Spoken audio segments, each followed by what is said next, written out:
Hello, everyone, and welcome back to Rick's English channel.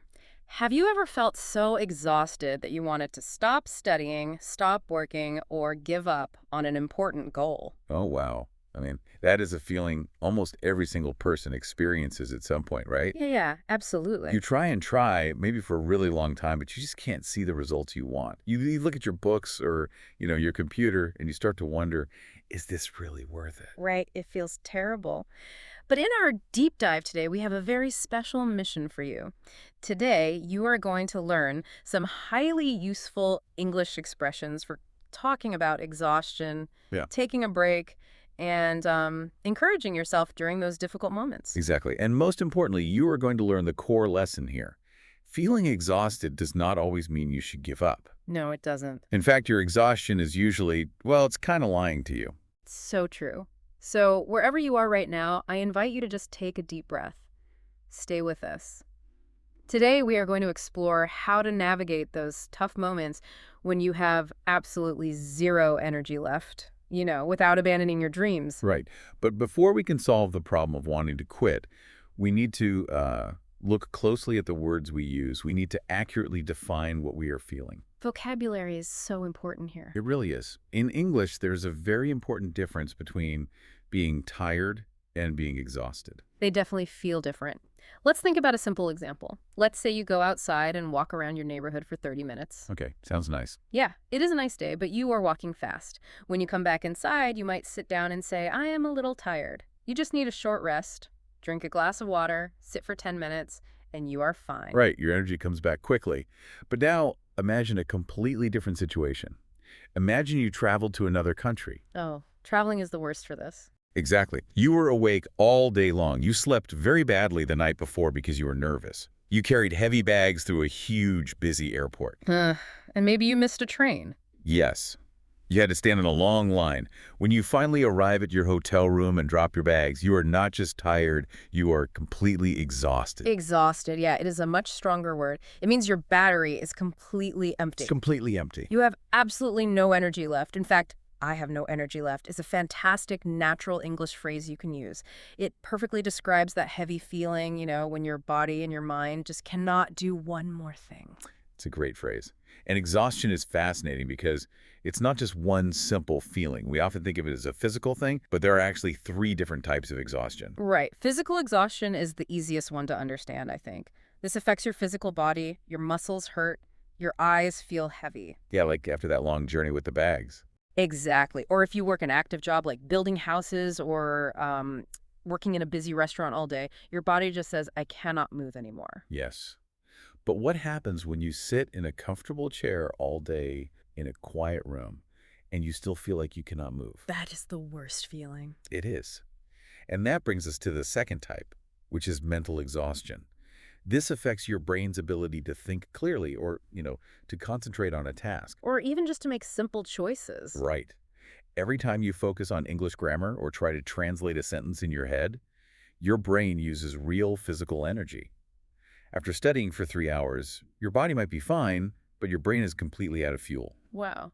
And what about that feeling where you aren't physically working hard and you aren't studying, but you just feel completely empty inside, like you have nothing left to give to anyone? That is the third type, emotional exhaustion. That one is tough. It is very common, but it's the hardest one to see. Emotional exhaustion happens when you've been dealing with stress, disappointment, or difficult people for a long time. Like worrying about the future, maybe. Exactly. Or trying to find a job for months. A person might look completely normal and happy on the outside, but inside, their emotional energy is just gone. Having this specific vocabulary is so helpful for you as a learner because, well, when you can look in the mirror and say, I am mentally exhausted, instead of just saying, I am tired, you can figure out exactly what kind of rest you need. That is such a good point. If you are physically exhausted, you just need sleep. Right. But if you are mentally exhausted, maybe you need to go for a quiet walk with no music. Yeah. And if you are emotionally exhausted, you might need to talk to a good friend. It helps you solve the real problem. Absolutely. So now that we understand these different types of exhaustion, we need to ask a very important question. Why does this feeling immediately make us want to abandon our goals entirely? Yeah, it's a sudden urge. Right. Why does a lack of energy make us want to throw our English books in the trash and just quit? Because, I mean, giving up is a permanent action. It is. You stop Yeah. forever. But stopping for a short time is just taking a pause. Why do our brains confuse those two things? Well, when people are exhausted, their brain feels terrible. Yeah. And the brain does not like feeling empty, so it Nope. tries to find the fastest way to make that bad feeling stop. It's looking for an escape. Exactly. The brain thinks, if I give up my dream of speaking English, the pressure will stop. The tiredness will stop. You do not actually want to give up your dream. You just want the uncomfortable feeling to end. Okay, but let's be honest here. I want to challenge this idea a little bit. Sure, go ahead. Sometimes you actually are failing. Let's say I am learning English. I have been studying hard every single day for 6 months. I feel pretty good about it. Okay, doing great so far. Right. But then I go to a coffee shop in London. I try to order a Simo coffee, and I completely freeze. I forget easy words. I make, like, basic grammar mistakes. Wrong. Yeah, the cashier looks at me like they don't understand at all. It feels terrible. In that moment, I'm not just tired. My plan is actually failing. So why shouldn't I just quit? How do we know it's exhaustion and not just a terrible plan? That is a brilliant example. And what you just described is exactly how the exhaustion illusion works. The exhaustion illusion? Yes. Your brain plays a very clever trick on you. Remember, your brain has a limited energy budget, just like money in a bank account. Okay, makes sense. When you are tired, your energy account is empty. So in that coffee shop, your brain feels threatened. It activates a defense mechanism. It takes a normal, small error like forgetting a grammar rule, and it magnifies it. Wow, so it makes the mistake look like a giant, dangerous monster. Exactly. Your brain tells you, you are terrible at this, you will never learn this language, give up right now. Just to save energy. Yes. Because giving up saves energy. If you quit, the brain doesn't have to spend any more energy trying to remember grammar. One bad conversation does not erase 6 months of hard work. But your exhausted brain will lie to you to protect its remaining energy. That is wild. So the feeling of I cannot do this is just the brain's alarm system. It is shouting, low battery, but we hear you are a failure. Precisely. Exhaustion makes normal mistakes feel like complete disasters. That is why the crucial takeaway for you, listening right now, is this rule. Never make a major life decision when you are extremely tired. Never. Do not decide to quit your English studies or quit your job or leave a big goal late at night when you are exhausted. Your brain will tell you it is impossible, when the real problem is just that you need to go to sleep. That is so helpful. But if we cannot trust our exhausted brains to make the choice to quit, what is the right move? When that alarm is sounding, how do we respond? But we have to completely change how we view resting. Right, because in many modern cultures, resting has a bad reputation. People think that if you rest, you are lazy or you are weak. Or that you aren't serious about your goals. We think success means working 24 hours a day. Exactly. But real strength includes knowing when your battery is empty. Resting is not a reward for finishing. It is a necessary recovery period. Let's use an analogy to make this clear. I love this analogy. Imagine you are climbing a very tall, rocky mountain. You have been walking up this steep mountain for 2 hours. Your legs really hurt. Your breathing is very heavy. Like, you're out of breath. Yeah. So you find a large, flat rock, and you sit down for 15 minutes. You drink some water. You eat a small snack. Are you giving up on the mountain? No, absolutely not. Right. Sitting down on that rock isn't giving up. But let's think about the biology here. When you sit on that rock, you're not just doing nothing. Your muscles are literally repairing microscopic tears. They are healing. Yes. Resting isn't the opposite of climbing. Resting is the biological process of building the muscle strength you need for the next 1,000 steps. If you do not sit down and rest, you will hurt yourself and you will never reach the top. That is a perfect way to look at it. And the exact same mechanism happens in your brain when you learn English. When you study, you are creating new connections in your brain. But those connections are not finalized while you study, When do they finalize? while you rest, and especially while you sleep. You cannot always continue climbing at the highest speed. You need English phrases that give you permission to sit on that rock. That is so true. Let's teach you 2 very empowering phrases right now. You can say these to yourself or to your teacher. The first one is, I need a break, but I'm not giving up. I love that one. And the second phrase is, I'm going to rest now, and I'll continue tomorrow. I'm going to rest now and I'll continue tomorrow. Just saying those words out loud removes so much pressure from your shoulders. You are telling your brain that resting is part of the success process, not the end of the road. Exactly. Now let's apply this idea of sitting on the rock directly to your journey with learning English.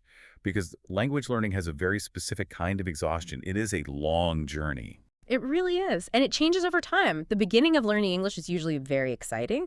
You learn how to say hello, ask simple questions, and maybe order that coffee. You see progress every single day. Right, you feel like you're moving so fast. But eventually, every student hits what we call a language plateau. The dreaded plateau. Yeah, a plateau is a flat area on the mountain.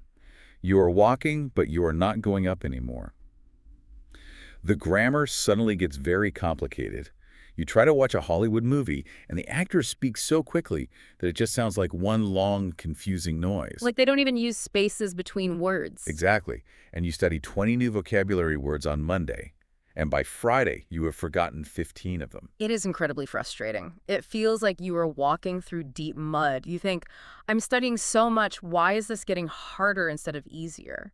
I actually have a great personal story from our sources about this exact feeling. Yeah.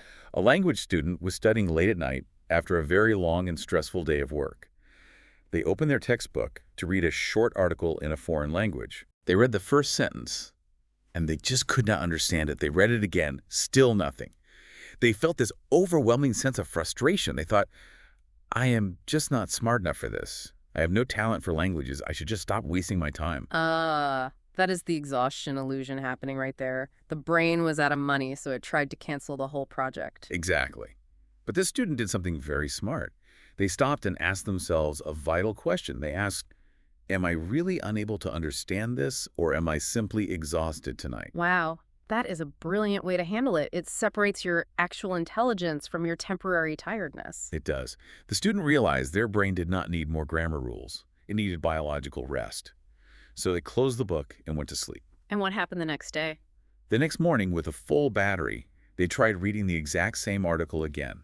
It was still challenging, but they understood much more than they did the night before.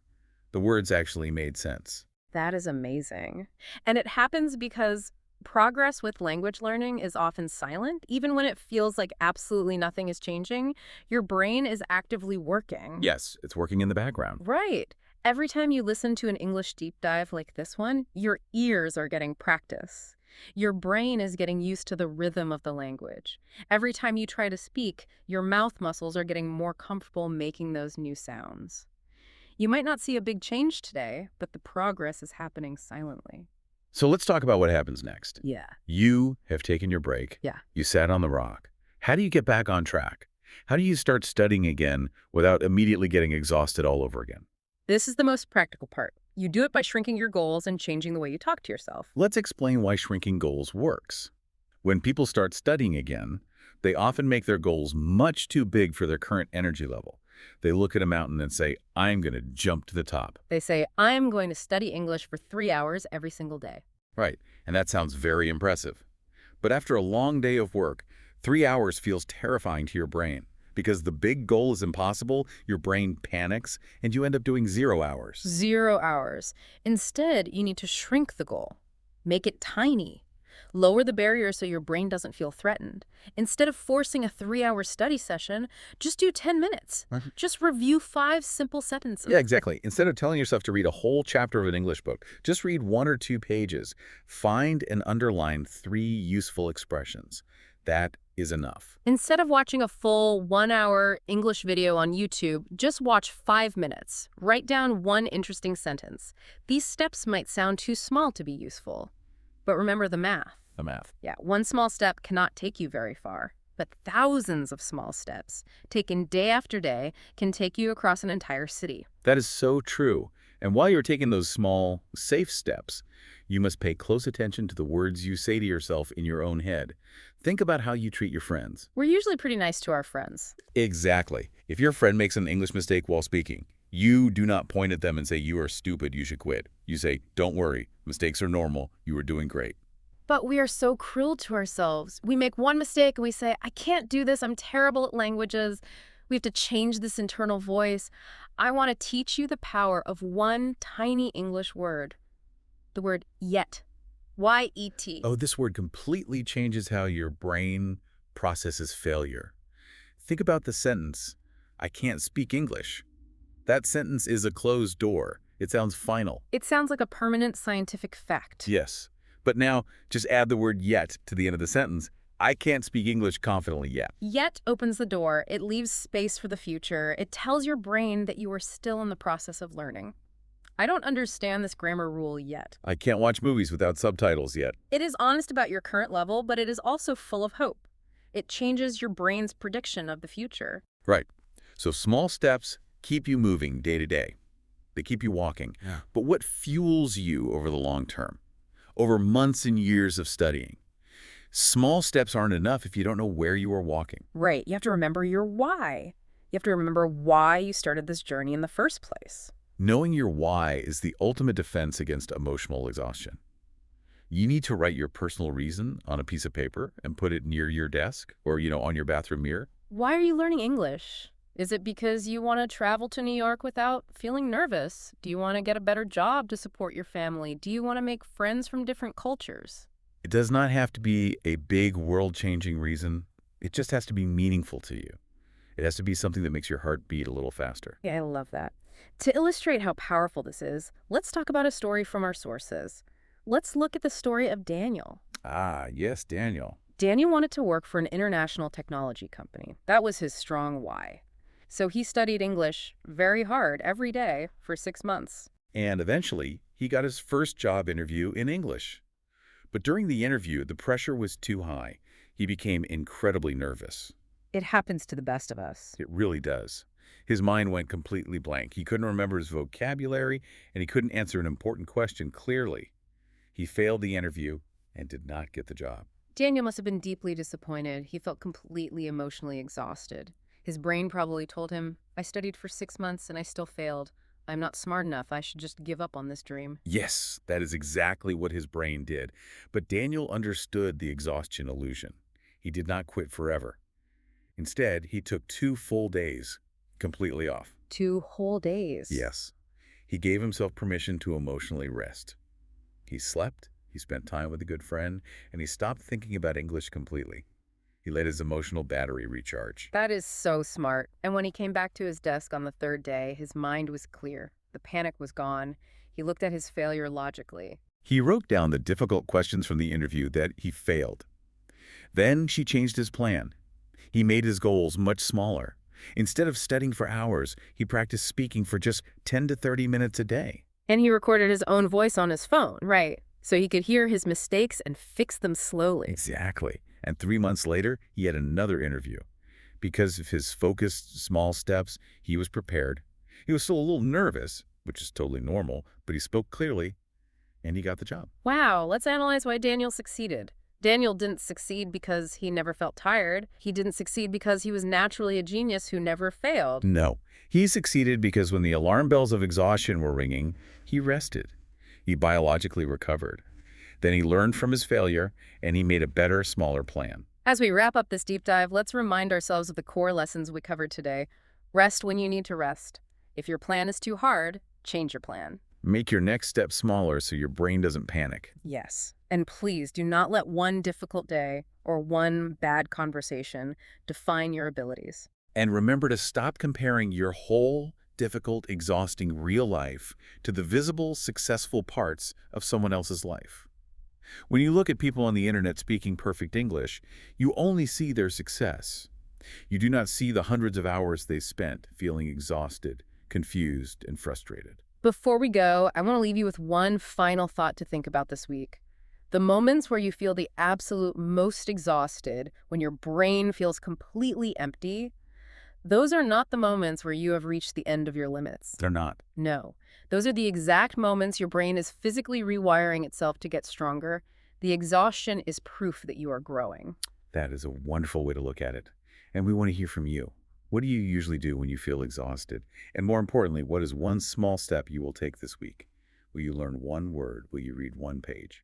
We would love for you to practice your English right now. Write 1 or 2 sentences in the comments below the video to share your answer. It is a fantastic way to practice, and reading your comment might encourage another student who is feeling tired today. Please remember to like the video and subscribe to Rick's English channel for more natural conversations designed for beginner and elementary learners. When you feel exhausted, rest, breathe, and try again. Please don't give up. We believe in you.